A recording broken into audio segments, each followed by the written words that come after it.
ગઈકાલે electronic media અને social મીડિયાના પ્રિન્ટ મીડિયાના માધ્યમથી મારા ધ્યાનમાં આવ્યું વોર્ડ નંબર 11માં શ્રીનાથજી પાર્ક સોસાયટીમાં ગેરકાયદેસર કોર્પોરેશનના પ્લોટમાં એન્ક્રોચમેન્ટ થયેલું છે, રોડ પણ દબાવવામાં આવ્યો છે અને એક પ્રકારનું ન્યુસન્સ ઊભું થઈ ગયું હતું.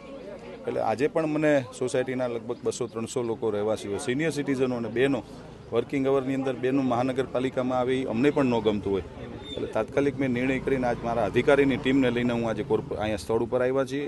નકશા અને કાયદેસર કાગળિયા અમે જોયા, ફાઇલ જોઈ તો વાસ્તવિકતામાં કોર્પોરેશનના જગ્યાની અંદર દબાણ નીકળ્યું છે.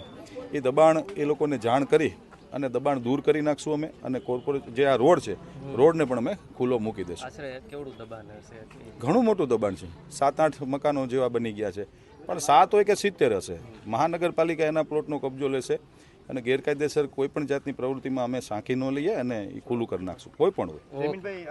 એટલા માટે હું એ મારા દાયરામાં નથી આવતું, તેમ છતાં હું તમારા માધ્યમથી કહું છું કે આ ગેરકાયદેસર પ્રવૃત્તિ પણ બંધ થવી જોઈએ. સારા વિસ્તારમાં લોકો રહે છે તો એ લોકોને સહન કરવું પડે. એ હું કે તમે કોઈ પણ રહેતા હોય તો આપણને અનુકૂળ ન આવે, એ પણ બંધ નહીં. એવું ના હોય, પોલીસ ધ્યાન ન દેતી એવું ન બનતું હોય. પોલીસ હંમેશા એનું કાયદાનું મુજબ એનું કામ કરતી જ હોય છે, પણ તેમ છતાં આ પ્રકારના ગુનાહિત લોકો એની પ્રવૃત્તિઓ કરી રહ્યા છે અને પોલીસ એનું કામ કરતી જ હોય છે. એટલે એ મારામાં નથી આવતું, તેમ છતાં કહું છું ચાલુ થશે તો પોલીસ પકડી લેશે.